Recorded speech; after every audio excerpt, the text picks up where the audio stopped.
오늘의 말씀은 민수기 33장 1절부터 49절까지 말씀입니다. 모세와 아론의 인도로 대오를 갖추어 애굽을 떠난 이스라엘 자손들의 노정은 이러하니라. 모세가 여호와의 명령대로 그 노정을 따라 그들이 행진한 것을 기록하였으니 그들이 행진한 대로의 노정은 이러하니라. 그들이 첫째 달 15째 날에 라암셋을 떠났으니 곧 유월절 다음 날이라. 이스라엘 자손이 애굽 모든 사람의 목전에서 큰 권능으로 나왔으니 애굽인은 여호와께서 그들 중에 치신 그 모든 장자를 장사하는 때라. 여호와께서 그들의 신들에게도 벌을 주셨더라. 이스라엘 자손이 라암셋을 떠나 숫곳에 진을 치고 숫곳을 떠나 광야 끝 에담에 진을 치고 에담을 떠나 바알스본 앞 비하이롯으로 돌아가서 믹돌 앞에 진을 치고 하이롯 앞을 떠나 광야를 바라보고 바다 가운데를 지나 에담 광야로 사흘 길을 가서 마라에 진을 치고 마라를 떠나 엘림에 이르니 엘림에는 샘물 12과 종료 70그루가 있으므로 거기에 진을 치고 엘림을 떠나 홍해가에 진을 치고 홍해가를 떠나 신광야에 진을 치고 신광야를 떠나 돕가에 진을 치고 돕가를 떠나 알루스에 진을 치고 알루스를 떠나 르비딤에 진을 쳤는데 거기는 백성이 마실 물이 없었더라. 르비딤을 떠나 시내 광야에 진을 치고 시내 광야를 떠나 기브롯 핫다아와에 진을 치고 기브롯 핫다아와를 떠나 하세롯에 진을 치고 하세롯을 떠나 린마에 진을 치고 린마를 떠나 림몬 베레스에 진을 치고 림몬 베레스를 떠나 림나에 진을 치고 림나를 떠나 리사에 진을 치고 리사를 떠나 그엘라다에 진을 치고 그헬라다를 떠나 세벨산에 진을 치고 세벨산을 떠나 하라다에 진을 치고 하라다를 떠나 막헬롯에 진을 치고 막헬롯을 떠나 다핫에 진을 치고 다핫을 떠나 데라에 진을 치고 데라를 떠나 밑가에 진을 치고 밑가를 떠나 하스모나에 진을 치고 하스모나를 떠나 모세롯에 진을 치고 모세롯을 떠나 브네야 아간에 진을 치고 브네야 아간을 떠나 홀하깃갓에 진을 치고 홀하깃갓을 떠나 욤바다에 진을 치고 욤바다를 떠나 아브로나에 진을 치고 아브로나를 떠나 에시온 게벨에 진을 치고 에시온 게벨을 떠나 신광야 곧 가데스에 진을 치고 가데스를 떠나 에돔 땅 변경의 호르산에 진을 쳤더라. 이스라엘 자손이 애굽 땅에서 나온 지 40년째 5월 초하루에 제사장 아론이 여호와의 명령으로 호르산에 올라가 거기서 죽었으니 아론이 호르산에서 죽던 때의 나이는 123세였더라. 가나안 땅 남방에 살고 있는 가나안 사람 아랏 왕은 이스라엘 자손이 온다는 소식을 들었더라.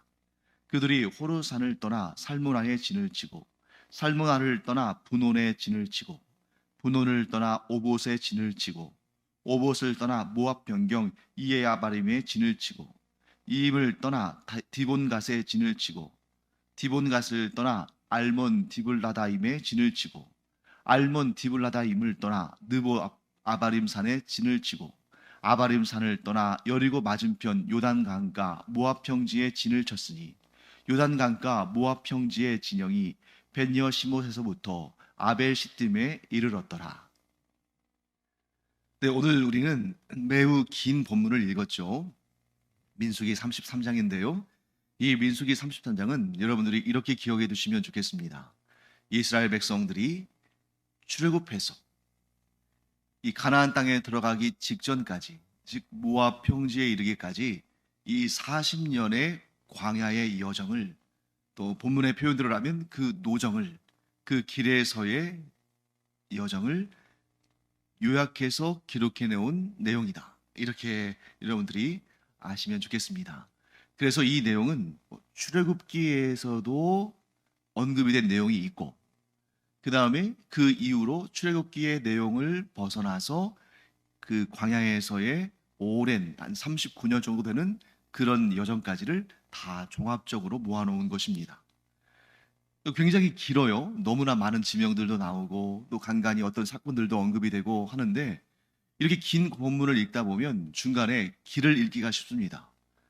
어디가 어딘지, 또 이때가 언젠지, 그래서 이런 경우는 우리가 단락을 나눠서 이렇게 좀 몇 부, 1부, 2부, 3부 이렇게 나누어 놓으면 훨씬 이해하기가 쉽습니다. 자, 이스라엘 백성들의 광야 40년의 노정은 크게 3부로 나눌 수가 있습니다.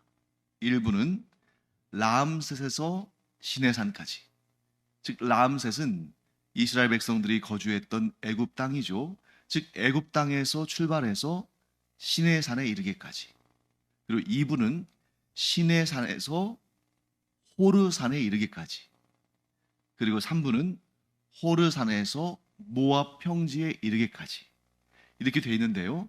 1부와 3부, 즉 라암셋에서 시내산까지의 여정과 또 호르산에서 3부, 호르산에서 모압 평지까지 이르는 그 기간은 굉장히 짧은 기간이고, 이 광야 40년의 대부분의 시간은 이 2부, 곧 시내산에서 호르산에 이르기까지 그 여정이 대부분의 시간, 90% 이상을 차지한다. 이렇게 보시면 되겠습니다.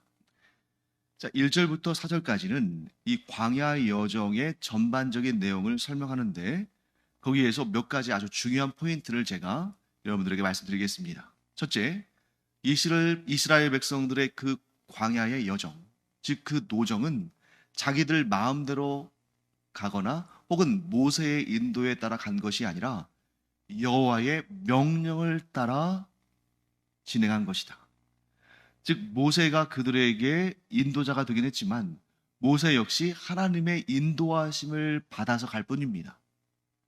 즉 모세가 이스라엘의 지도자이긴 하지만 이스라엘의 진정한 지도자, 이스라엘의 유일하신 하나님 여호와께서 그들을 인도하셨다. 이렇게 볼 수 있는 것이죠. 그 여정의 출발은 애굽에서 유월절을 지킨 다음 날 1월 15일이다. 첫째 달 15째 날이다. 첫째 달 15째 날에 라암셋을 떠났다. 이렇게 기록하고 있죠. 자, 여기에도 아주 깊은 하나님의 뜻이 담겨 있습니다. 이스라엘 백성들에게는 달력이 두 가지가 있습니다. 날은 똑같지만 이제 어떻게 시작하고 어떻게 마무리 짓냐에 따라서 신앙력이 있고 민간력이 있어요. 민간력은 그들의 일상 가운데에 진행되어지는 그런 절기들로 되어 있는 것이고, 신앙력은 그들의 믿음의 근본을 하나님께서 결정하셨다. 그래서 그 믿음에 따라 하나님께서 정하신 그 절기를 따라 이렇게 진행되는 그런 달력인 거죠. 그래서 민간력에 의하면 이스라엘 백성들은 음력을 사용하는데 7월 1일이 한 해의 시작입니다. 그래서 그 절기를 나팔절, 나팔을 불므로 한 해가 시작되었음을 알리는 나팔절, 7월 1일이 한 해의 시작이에요. 민간력에서는. 그런데 신앙력, 신앙의 절기에 있어서는 1월. 왜 1월이라고 했을까? 그 하나님께서 1월로 정하신 거죠. 그리고 그 신앙력이 시작되는 그 1월의 첫 번째 사건은 유월절입니다. 유월절이 1월, 즉 정월 14일. 그리고 애굽을 떠난 날이 무교절이 시작되는 1월 15일. 자, 그러면 유월절이 하나님의 그 구원 역사의 첫 시작이다. 그것으로부터 이스라엘의 신앙력이 시작된다. 그래서 그 유월절과 무교절이 있는 달을 1월로 정하셨다. 그렇다면 유월절이 1월 1일, 무교절이 1월 2일부터 일주일간 이렇게 해야 맞잖아요. 그런데 왜 유월절은 1월 14일이고 무교절은 1월 15일일까? 거기에는 이스라엘 백성들을 향한 하나님의 사랑과 배려가 담겨 있습니다. 자, 방금 전에 제가 이스라엘 백성들은 음력을 사용했다고 말씀드렸잖아요. 그러면 음력 14일, 15일 하면 오늘날 좀 젊은 세대는 왜 그럴까? 왜 14일이고 15일일까? 그 6월절을 1월 1일로 하면 되지 않을까 할 텐데, 좀 연세가 좀 드신 분들은 14일, 15일 하면 딱 떠오르는 게 있을 겁니다. 그때가 어느 때입니까? 한 달 중에 달이 가장 차오르고 보름달의 빛이 가장 밝은 때죠. 그러니까 하나님께서 이스라엘 백성들을 애굽에서 구출해내셔서 그들로 하여금 광야길을 걸어서 시내산까지 인도하시는데 그 출발하는 그 날을 만일 음력으로 1일로 삼으셨다면, 그래서 음력 1월 1일이 6월절이고 음력 1월 2일이 무교절이라면 아주 캄캄한 밤중에 그들이 출발했어야 할 거예요. 물론 낮에 해가 있을 때 출발해도 되지만, 그런데 밤에 그들이 깜깜한 가운데에 그 출애굽의 역사가 시작되면 얼마나 두렵겠습니까? 1월 15일 보름달이 아주 선명하게 또 밝게 비추는 그 밤에 이스라엘 백성들이 애굽에서 출발해서 광야, 또 광야를 거쳐서 시내산까지 가는 그 여정을 시작한 것이죠. 그리고 이때는 이스라엘 백성들에게는 그 밝은 달빛에 하나님의 구원 역사를 경험하는데, 애굽 사람들에게는 그날이 어떤 날이었어요? 그들의 장자를 장사 지내는 그러한 어둠의 날이었겠죠.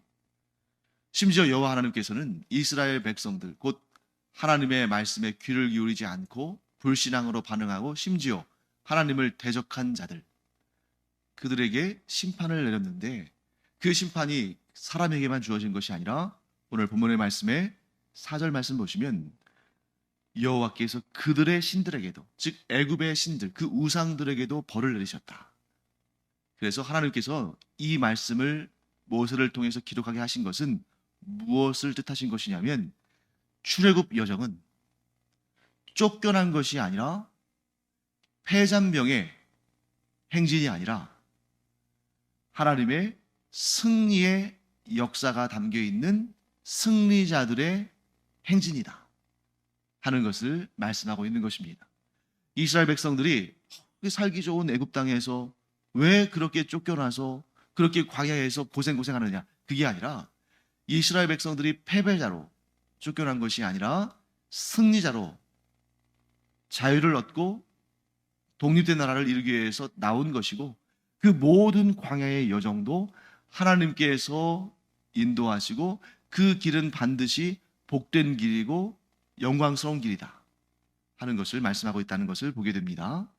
자, 그 다음에 이제 출애굽에서부터 시내산까지의 여정이 5절부터 15절까지 나오는데, 그때에 언급되는 지명들을 보면 라암세서부터 출발해서 시내 광야에 진칠 때까지 그 진을 친, 그러니까 그 돌아간 이런 지명들 말고 진을 친 지명들을 세어보면 12군데가 나옵니다. 라암셋에서부터 시내 광야까지 12군데. 라암셋은 출발지로 나오는 거고, 시내 광야는 여기에서 이 일부의 종착점으로 나오는 것이고, 그 사이에 10개의 지명이 등장하면서 거기에 진을 쳐요. 그래서 이스라엘 백성들의 거점이 12군데가 나오는데, 그런데 사실 라암셋에서부터 시내산에 이르기까지, 시내 광야에 이르기까지 12군데에서만 진을 친 것이 아닙니다. 출애굽기에는 이런 여정이 등장하는데 훨씬 더 많은 지명들이 등장하고 훨씬 더 많은 곳에서 진을 칩니다. 그런데 왜 12곳만 소개되었는가? 민수기 33장은 광야 노정의 모든 곳을 다 기록한 그러한 장이 아니에요.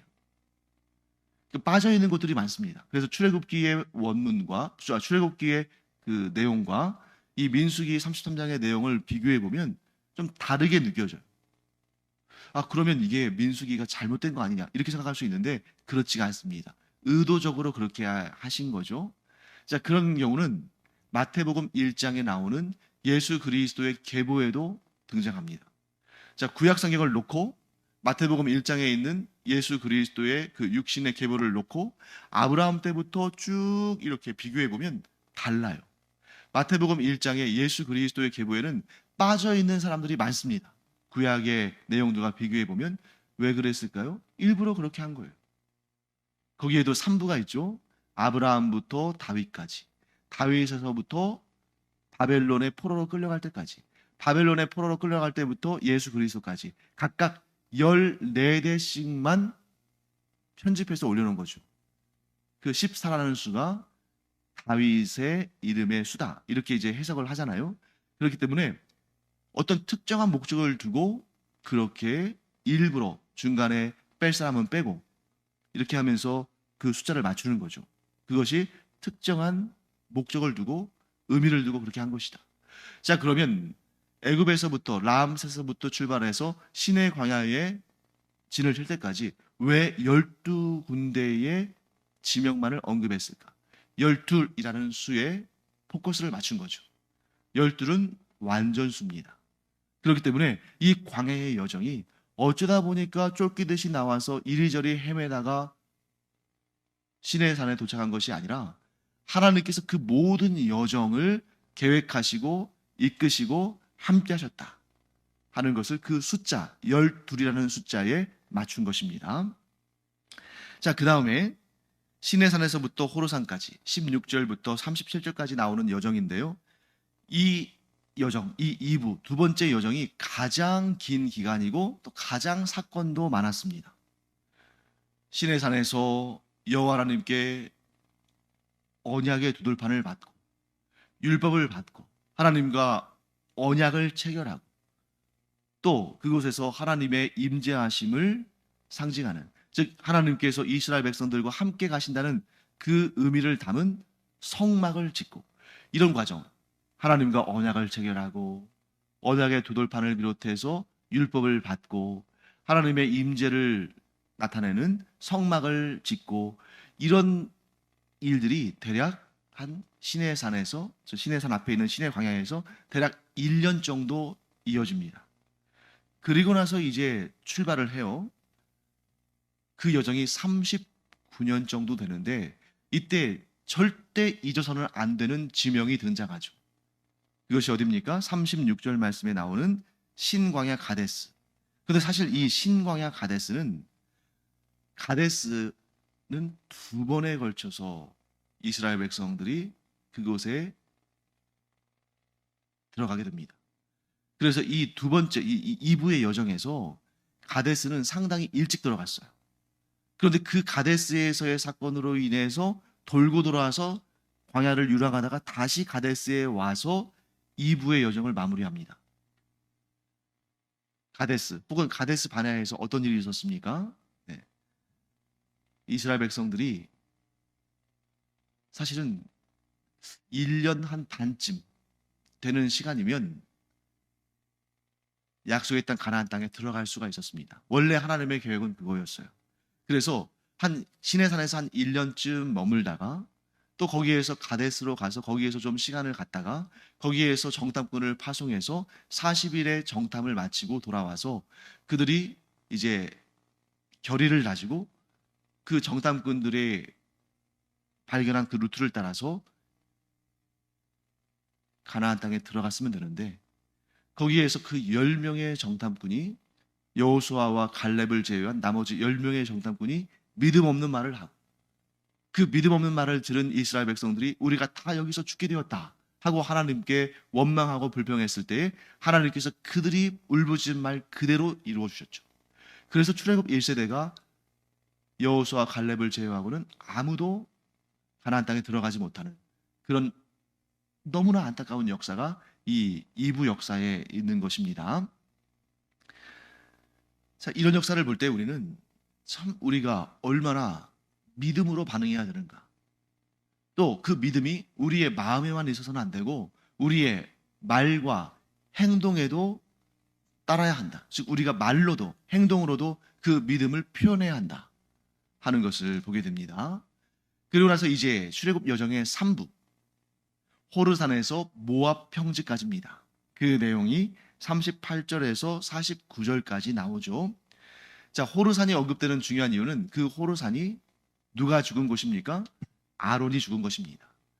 아론이 123세에 호르산에서 죽습니다. 그런데 출애굽기 7장 7절을 보면 아론이 출애굽 여정을 시작할 때의 나이가 83세라고 되어 있어요. 그래서 이 아론의 나이를 통해서도 이 출애굽 여정이 몇 년에 걸쳐서 이루어졌는지를 알게 되죠. 83세에 출발해서 123세에 그 가나안 땅에 들어가기 바로 직전에 이 호르산에서 죽습니다. 그러니까 이 광야의 여정이 40년이라는 것이 아론의 나이를 통해서도 나타나는 거죠. 자, 아론의 죽음 뭘 의미할까요? 리더십의 교체, 세대의 교체. 새로운 세대가, 이제 구세대가 소멸되어지고 새로운 세대가 가나안 땅에 들어간다. 새 포도주는 새 부대에 담는다 하는 의미가 이제 여기에서 나오는 거죠. 그래서 아론의 뒤를 이어서 그의 아들 엘르아살이 대제사장이 되는 것입니다. 또 이후에 얼마 후에 모세는 느보산에서 하나님의 부르심을 받는데 모세를 대신해서 여호수아가 이스라엘을 인도하는 최고 지도자가 됩니다. 그리고 출애굽 제1세대는 광야에서 다 죽음을 맞이하고 출애굽 제2세대가 약속의 땅 가나안 땅에 들어가게 되는 거죠. 자, 여기에서 이 출애굽 모든 여정들을 우리가 간략하게 살펴봤는데 일관되게 흐르는 아주 중요한 의미가 있습니다. 출애굽 여정, 그 광야 40년의 여정을 이렇게 딱 세 가지로 요약할 수가 있어요. 첫째, 끊임없이 반역하는 이스라엘. 하나님을 향한 불신앙으로 끊임없이 반역하는 이스라엘이 등장하고, 그럼에도 불구하고 약속에 신실하신 하나님께서 이 출애굽 여정을 계속 이끌어 가시는, 그 반역에도 불구하고 그 약속에 신실하신 하나님이 등장합니다. 그리고 마지막 세 번째, 아주 중요한 이 교훈을 출애굽 백성들 40년의 인생들을 통해서 우리가 깨닫게 되는 거죠. 믿음으로 반응하면 반드시 하나님께서 약속하신 것을 얻게 된다. 자, 출애굽 1세대가 다 광야에서 그들의 불신앙으로 인해서 죽었지만 여호수아와 갈렙은 그들이 믿음으로 반응했기 때문에 그 출애굽 1세대, 자신들도 출애굽 1세대에 속합니다만 그들이 멸망할 때 함께 멸망하지 않고 하나님께서 약속하신 그 젖과 꿀이 흐르는 그 땅, 곧 믿음으로만 갈 수 있는 그 땅에 들어갔다. 이게 우리에게 얼마나 중요한 메시지입니까? 이 세상이 험하고 악하며 세상 사람들이 하나님을 경외하지 않고 악의 길로 가지만, 그래서 우리는 정말 마음이 안타깝죠. 그들이 돌이켜서 우리와 같이 하나님을 섬기고 하나님의 뜻에 순종하며 살면 좋겠는데 그게 다 우리 마음대로 되지는 않잖아요. 여호수아와 갈렙도 얼마나 원했겠습니까? 그렇게 불신앙으로 반응하는 사람들을 보면서 저들도 우리처럼 하나님을 믿는 이 믿음으로 반응하며 믿음 위에 굳게 서면 얼마나 좋을까? 그러나 그들이 그렇게 원했지만 그렇다고 해서 그 출애굽 1세대 사람들이 여호수아와 갈렙과 똑같이 되지는 않았거든요. 하나님의 심판이 이를 때 우리 생각에는 최대한 많은 자들이 예수 그리스도를 믿고 구원받기를 원하지만 현실적으로 그렇게 되지 못한다는 것을 이 출애굽 여정을 통해서 우리가 알게 됩니다. 그럼에도 불구하고 하나님께서는 믿음으로 반응한 자를 의롭다 하시고 그 의로운 자들을 불의한 자들이 멸망을 당할 때 함께 멸망당하게 하지는 않으신다. 믿음으로 반응한 자, 의로운 자는 반드시 하나님의 구원을 얻는다. 이 사실을 우리가 이 출애굽 여정을 통해서 알게 되는 것입니다. 사랑하는 성도 여러분, 그러므로 우리가 이렇게 기도하기 바랍니다. 한 사람이라도 더 예수 그리스도를 구주로 영접하고 하나님을 믿음으로 말미암아 구원받기를 우리는 항상 기도하고 구해야 됩니다. 그런데 이 세상이 이렇게 패역하고 이 세상이 이렇게 정말 죄악으로 관영하다 할지라도 내가 이 믿음을 지키면 반드시 구원받을 것이라는 이 확신을 또 버려서는 안 됩니다. 우리 믿음의 사람들은 세상이 심판받을 때 함께 심판받지 않는다. 반드시 그 믿음의 열매를 얻고 구원을 받는다. 이 사실을 꼭 기억함으로 복음에 열심이지만 그렇다고 해서 세상 때문에 절망하지 않는 믿음의 사람들, 소망의 사람들이 되기를 간절히 축원합니다. 기도하겠습니다. 하나님 감사합니다.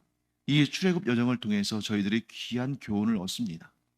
이 세상에 수많은 사람들을 긍휼히 여기고 그들의 구원을 위해서 기도하지만 또한 우리에게 주어진 그 구원의 은총이 반드시 지켜질 것이라는 것을 믿음으로 실족하지 아니하고 좌절하지 아니하는 저희들 되게 하여 주시옵소서. 그래서 이 믿음의 선한 경주를 계속하며 천국에 이르는 그 믿음의 여정을 주님께서 친히 인도하여 주시옵소서. 감사드리며 예수님의 이름으로 축복하며 기도합니다. 아멘. 기도하는 시간입니다. 우리가 세상을 위해서도 기도하지만 우리가 주님께서 우리를 부르시는 그날까지 이 믿음을 반드시 굳게 지키게 되기를 또한 기도하고, 그래서 주님의 나라에서 우리가 모두 만나는 그런 은혜가 있기를 간절히 축원합니다. 기도하겠습니다.